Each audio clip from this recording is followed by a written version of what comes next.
국어 사전을 보십니까? 지금까지 모국어로 사용했는데 저는 여전히 이따금씩 사전을 봅니다. 설교 준비를 하거나 글을 쓸 때에 사전을 확인합니다. 아마 끝까지 사전을 확인해야 되지 않을까 그런 생각이 드는데요. 이 국어 사전은 재미가 없습니다. 완독하기 어려워요. 왜냐하면 스토리가 없기 때문에 그렇습니다. 이야기가 아니기 때문에 처음부터 끝까지 완독하기가 어렵습니다. 때때로 필요한 정보를 얻기 위해서 사전을 펼치지 그것을 완독하기는 어렵지요. 그런데 도명수 작가라는 분이 국어 사전을 완독했습니다. 분량이 3000페이지.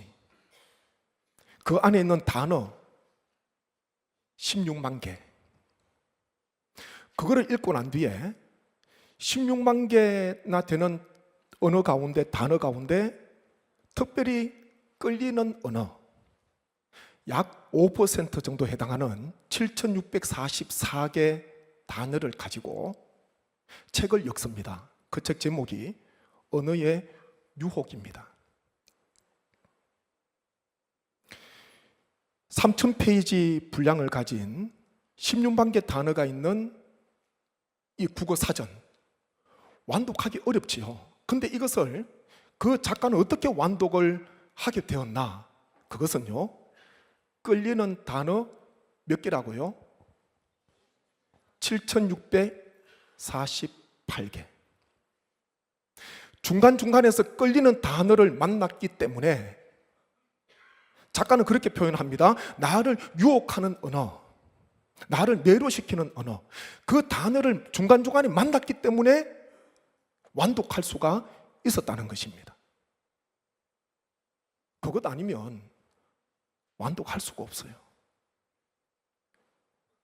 우리 인생 가운데, 우리 신앙 가운데, 우리 삶 가운데 나를 끌리게 하는 단어 무엇입니까? 어떤 단어가 나를 끌리게 합니까? 부동산입니까? 주식입니까? 어떤 겁니까? 그것은요, 아무리 생각해도 단 하나입니다. 그게 뭘까요? 복음입니다. 복음. 나를, 이따금씩 나를 끌리게 하는 단어, 그 언어는요, 복음이에요. 그 복음 때문에 어려워도 내 인생의 국어 사전, 내 인생의 사전을 한 장씩 넘길 수가 있습니다. 그것 아니면 완독할 수 없는데 그 복음이라는 언어로 말미암아 그것 때문에 힘들어도 다시 페이지를 넘길 수가 있는 거예요. 복음은 유앙겔리온, 좋은 소식, 예수 그리스도입니다. 예수 그리스도 그 자체가 복음이에요. 예수 그리스도에 관한 그것도 복음일 수 있지만 더 궁극적으로 이야기하면요, 예수 그리스도 그분이 복음입니다. 복음 그 자체예요. 좋은 소식. 구약은 오실 예수 그리스도 증언하지 않습니까? 신약은요, 오신 예수 그리스도 증언합니다. 그래서 창세기부터 요한계시록까지 관통하는 단어, 그것은 예수 그리스도 복음입니다. 같이 한번 하시죠. 예수 그리스도 복음, 예수 그리스도 복음. 그렇기에 그 복음이 큰 물줄기로 흘러가는 거예요. 창세기부터 요한계시록까지. 그렇기에 하나님의 말씀은 예수 그리스도 복음 중심으로 해석을 해야 됩니다. 66권 가운데 다 복음이 녹아져 있습니다. 수주일에 걸쳐서 말라기, 오늘 이제 마지막 시간입니다. 이 언제 끝나나. 근데 저는요, 말씀 묵상하고 준비하면서 이 시대에, 이맘때에 말라기를 통해서 주시는 하나님의 메시지가 있다. 은혜 많이 받았고요. 말라기 4장이죠. 오늘 마지막인데 말라기의 마지막 장이요, 구약의 마지막 장입니다. 말라기 시대에 영적으로 얼마나 타락했나 제가 다시 재론할 수가 없습니다. 궁금하신 분이 계시지 않겠지만 그래도 한 분이라도 계신다면 홈페이지에 올라가 있는 설교 영상을 다시 들으십시오. 말라기 얼마나 영적으로 부패하고 타락했는지. 그런데요, 말라기 4장에서 어두우면 어두울수록 빛이 선명하게 보이듯이 말라기 4장에서요 하나님께서 복음을 허락하십니다. 놀라운 은혜예요. 캄캄한 죄로 말미암아 악으로 말미암아 칠흑같이 어두운 그런 시대였는데 하나님께서 말라기 4장에서요 복음을 허락하십니다. 복음의 빛을 보게 하시는 겁니다. 그래서 오늘 설교 제목을요 제가 설교 준비하면서 그렇게 정했습니다. 말라기 4장에서 만나는 복음. 말라기 4장에서 만나는 복음. 오늘 말라기 4장 중심으로 여기에 어떤 복음이 있나 한번 말씀을 묵상하고 다시 한 번 더 정말 내 평생 나를 매료시키고 나를 이끌어가는 그 복음을 다시 한 번 더 붙잡는 귀한 은혜 시간 되시기 바랍니다. 첫 번째는요, 공의로운 해다. 그렇게 말씀합니다. 공의로운 해. 말라기 시대 때 하나님을 섬기는 것이 헛되다. 하나님을 섬기는 것이 무엇이 유익하냐? 하나님의 말씀을 따르는 것이 어떤 유익이 있냐? 그런 말들을 했습니다. 악인이 잘 되는 것 보면서 악인이 번성합니다. 악인이 복을 받습니다. 교만한 자가 잘 됩니다. 그것을 보면서 이런 말을 한 거예요. 그런데 마지막 하나님께서 정해놓으신 그 종말의 때, 종말의 날이 되면 반전이 일어난다. 그렇게 말씀합니다. 교만한 자, 악을 행하는 자들 소멸되고요, 하나님을 경외하는 자들, 공의로운 해가 떠올라서 비춘다. 그렇게 말씀하거든요. 그 말씀이 1절부터 3절에 있는데 한번 교독합니다. 1절부터 3절. 만군의 여호와가 이르노라. 보라, 용광로 불같은 날이 이르리니 교만한 자와 악을 행하는 자는 다 지푸라기 같을 것이라. 그 이르는 날에 그들을 살라 그 뿌리와 가지를 남기지 아니할 것이로되.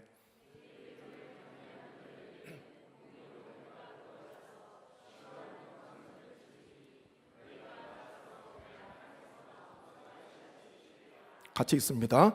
또 너희가 악인을 밟을 것이니 그들이 내가 정한 날에 너희 발바닥 밑에 재와 같으리라. 만군의 여호와의 말이니라. 아멘. 여기서 공의로운 해는요, 빛의 근원 되시는 예수 그리스도입니다. 공의로운 해. 우리가 이 땅에서 태양이라는 강력한 빛을 받습니다. 태양의 열기가 얼마나 대단합니까? 태양이요 얼마나 강렬한지 몰라요. 한번 시험해 보고 싶으면, 이제 여름이잖아요. 여름에 태양이 강합니다. 겨울보다도. 태양이 얼마나 강렬한가 내가 한번 체험해 봐야 되겠다 싶으시면 날씨 좋은 날 밖에 가서 태양을 한번 1분 갈 것도 없어요. 한 10초만 한번 쳐다보세요. 눈 뜨시고 10초만 쳐다보게 되면 상이 남습니다. 몇 분 쳐다보잖아요. 실명됩니다. 태양은 우리가 바라볼 수가 없어요. 태양 안에서 살아가지, 태양 아래에서 살아가지, 태양을 응시하는 사람 없습니다. 얼마나 빛이 강렬한지. 그런데요, 예수 그리스도 이 떠오르는 해, 이것은요 태양과는 비교할 수 없는 빛이에요. 빛의 근원이신 예수 그리스도. 하나님께서 정하신 그 마지막 날, 종말의 날에 떠오르는 해를 하나님께서 비춰주신다. 공의로운 해가 떠올라서 그렇게 말씀합니다. 그러면서 보니까 세 가지가 일어납니다. 첫 번째는요, 치료하는 광선을 비춘다. 그렇게 말씀합니다. 치료하는 광선. 모든 사람의 원수인 사망, 죽음까지도 회복시키시는 그런 회복을 말씀하는 거예요. 두 번째는 보니까요, 너희가 나가서 외양간에서 나온 송아지처럼 송아지같이 뛰리라, 그렇게 말씀합니다. 저는 시골 출신이라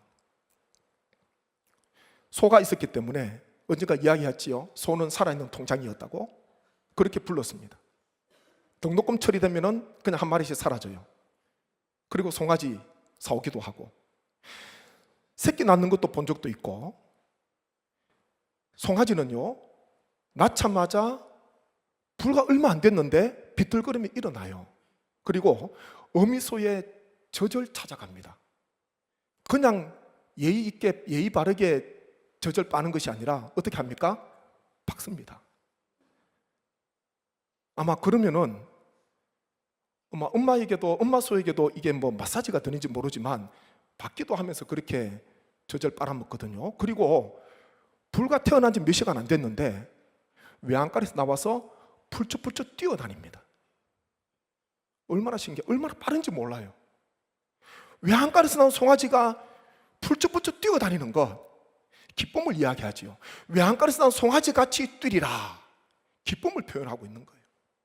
공의로운 해 예수 그리스도로 말미암아 마지막 날에 큰 기쁨을 주신다. 세 번째는 뭐냐 하면요, 너희가 악인을 밟을 것이다, 그렇게 말씀합니다. 이 세상에는 어떨 때는 의인이 악인에게 밟히는 것처럼, 의인이 악인에게 버림을 받는 것처럼, 패배하는 것처럼 보이지만 반전이 일어납니다. 의인이 악인을 밟는 발바닥의 재처럼 승리를 이야기하는 거예요. 승리. 공의로운 해 복음이신 예수 그리스도입니다. 떠올라서 회복과 기쁨과 승리를 허락해 주신다. 이 얼마나 큰 하나님의 은혜입니까? 그래서 우리는요, 말라기 시대 때 여호와를 섬기는 것이 무엇이 유익하냐, 여호와를 섬기는 것 헛되다, 그 사람들의 말을 따르지 말고 우리는 여호수아의 결단과 고백, 오직 나와 내 집은 여호와만 섬기리라, 여호와만 경외하리라, 이와 같은 결단으로 승리하시기를 간절히 바랍니다. 함께 찬송하면 좋겠는데, 후렴입니다. 최후 승리를 얻기까지 주의 십자가 사랑하리, 빛난 면류관 받기까지 험한 십자가 붙들겠네. 최후 승리를 얻기까지 주의 십자가 사랑하리, 주의 십자가 사랑하, 빛난 면류관 받기까지, 빛난 면류관 받기까지 험한 십자가 붙들겠네. 험한 십자가 붙들겠네. 최후 승리, 최후 승리를 얻기까지 주의 십자가 사랑하리. 아멘. 빛난 면류관 받기까지 험한 십자가, 험한 십자가 붙들겐 최후 승리를 얻기까지, 최후 승리를 얻기까지 주의 십자가 사랑하리, 주의 십자가 사랑하리. 빛난 면류관 받기까지 험한 십자가, 험한 십자가 붙들겠네. 최후 승리하시기를 주님의 이름으로 축복합니다. 또 하나는요, 복음이 있습니다. 4절 말씀 보시죠. 4절에 복음이 있어요. 같이 읽습니다. 너희는 내가 호렙에서 온 이스라엘을 위하여 내 종 모세에게 명령한 법 곧 율례와 법도를 기억하라. 한 번 더 있습니다. 호렙에서 온 이스라엘을 위하여 내 종 모세에게 명령한 법 곧 율례와 법도를 기억하라. 아멘. 율례와 법도가 율법이에요. 율례, 하나님을 향한 신앙입니다. 지켜야 되는 것. 법도, 사랑과의 관계 속에서 행해야 되는 것, 법도예요. 합해서 율법이다. 율법 안에는 하나님을 향한 신앙, 또한 이웃을 향한 자세, 이 두 가지가 다 포함이 되어 있거든요. 하나님께서는 모세에게 주신 그 율례와 법도 율법을 기억해라 그렇게 말씀합니다. 율법을 기억하라는 이 안에도 보이지는 않지만 복음이 숨어 있습니다. 율법을 행함으로 구원 얻을 사람이 없습니다. 오히려 율법을 행할수록 내가 얼마나 큰 죄인인가, 죄를 깨닫게 됩니다. 죄를 자각하게 됩니다. 근데 율법에 선 기능이 있지 않습니까? 율법의 역할이 있습니다. 바울이요, 중요한 메시지를 전하잖아요. 갈라디아서 3장 24절 말씀 보십시오. 3장 24절 같이 봅니다. 이같이 율법이 우리를 그리스도께로 인도하는 초등교사가 되어 우리로 하여금 믿음으로 말미암아 의롭다함을 얻게 하려 함이라. 한 번 더 있습니다. 이같이 율법이 우리를 그리스도께로 인도하는 초등교사가 되어 우리로 하여금 믿음으로 말미암아 의롭다함을 얻게 하려 함이라. 아멘. 율법이요, 우리를 어디로 인도한다고요? 그리스도께로 인도한다. 왜? 율법을 행함으로는 구원을 얻을 수 없지만은 예수 그리스도를 믿음으로 의롭다함을 얻을 수 있기에 하나님께서는 율법을 통해서 그리스도께로 우리를 이끌어 가시는 거예요. 이신칭의, 이신득이라 그럽니다. 율법의 역할이다. 율법을 행해서는 구원을 받을 수가 없습니다. 그래서 율법을요, 복음 되시는 예수 그리스도께로 우리를 율법을 통해서 이끌어 가시는 거예요. 그래서 율법은 예수 그리스도께로 이끌어가는 하나의 팻말이 되지요. 이정표가 됩니다. 그래서 4절에 율법을 기억해라, 율례와 법도를 기억해라. 여기에는요, 율법의 기능, 율법의 역할, 우리를 그리스도께로 인도하는, 복음으로 인도하는 메시지가 담겨 있는 것이죠. 또 하나는 선지자 엘리야입니다. 선지자 엘리야. 여기도 복음이 녹아 있습니다. 하나님께서는 여호와의 크고 두려운 날이 이르기 전에 선지자 엘리야를 보내셔서 하나님께로 돌이키도록 회개하도록 하겠다, 그렇게 말씀하시거든요. 5절 6절 한번 보십시오. 5절 6절 같이 봅니다. 보라, 여호와의 크고 두려운 날이 이르기 전에 내가 선지자 엘리야를 너희에게 보내리니 그가 아버지의 마음을 자녀에게로 돌이키게 하고 자녀들의 마음을 그들의 아버지에게로 돌이키게 하리라. 돌이키지 아니하면 두렵건대 내가 와서 저주로 그 땅을 칠까 하노라 하시니라. 아멘. 선지자 엘리야를 보내시겠다. 이 엘리야가 누굽니까? 구약 북이스라엘에서 활동했던, 특별히 아합 시대 때 하나님의 일을 감당했던 그 선지자 엘리야입니까? 그 선지자 엘리야는 죽음을 보지 않고 회오리 바람을 타고 회오리 바람으로 하늘로 올라갔습니다. 하나님께서는 그 엘리야를 다시 보내주시겠다, 그런 말씀이겠습니까? 그건 아니겠죠. 이 선지자 엘리야가 누군가 누가복음 보게 되면요, 정확하게 나와 있습니다. 누구겠습니까? 세례 요한입니다. 세례 요한. 세례 요한의 부친이 사가랴입니다. 제사장이었지요. 그의 아내가 엘리사벳입니다. 하루는 이 사가랴가 자신의 반차를 따라서 여호와의 성전에 가서 분향을 하던 중에 거기에서 주의 사자를 만나게 됩니다.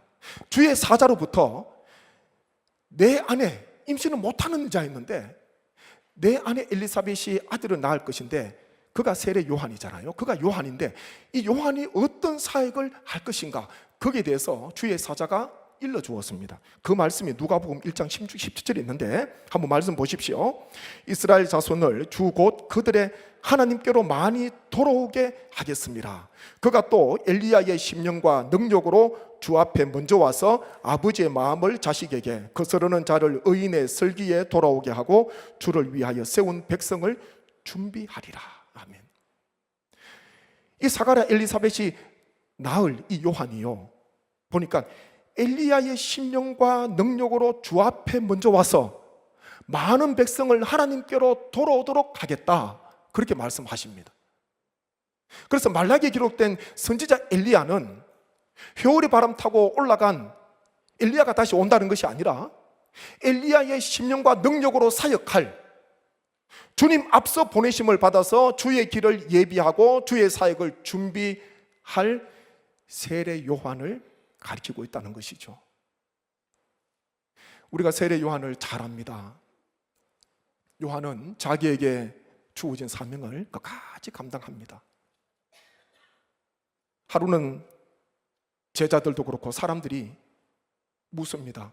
당신이 오실 주님입니까? 우리가 기다렸던 그런 그리스도입니까? 물었습니다. 그때 세례 요한이 어떻게 대답합니까? 나는 그리스도가 아니요, 그의 앞에 보내심을 받은 자라. 세례 요한이 증언입니다. 세례 요한이 온 것은요, 뒤에 오시는 예수 그리스도의 사역, 대속의 사역을 준비하고 예비하기 위해서 보내심을 받은 것입니다. 그래서 세례 요한은 자신에게로 향하는 사람들의 시선을 예수 그리스도께로 향하도록 돌립니다. 세례 요한의 겸손이에요. 자기는 쇠하고 그리스도는 흥해야 된다.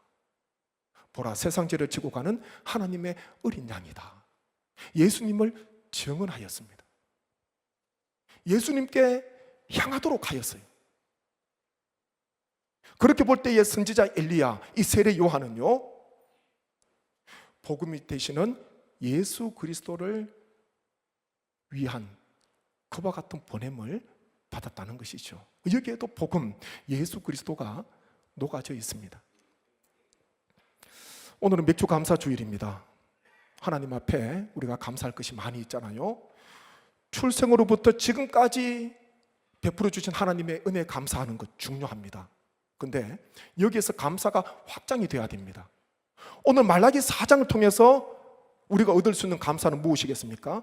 공의로운 해, 예수 그리스도로 말미암아 궁극적으로 주시는 회복, 승리, 기쁨, 거기에 대한 감사가 있어야 되고요. 그리고 율법, 선지자 엘리야, 다 복음 되시는 예수 그리스도를 증언하고 있습니다. 우리가 궁극적으로 하나님 앞에 올려드려야 되는 감사는 최고의 은혜 되시는 예수 그리스도를 내가 만난 것, 복음을 만난 것, 그리고 최고의 선물인 구원을, 예수 그리스도로 말미암아 구원을 얻게 된 것, 그것이 우리가 하나님 앞에 올려드려야 되는 가장 궁극적인 감사요, 최고의 최선의 감사라는 것을 우리 성도님 꼭 기억하셔서 끝까지 최후 승리 얻을 때까지 믿음으로 나아가시는 귀한 걸음 되시기를 주님 안에서 축복합니다.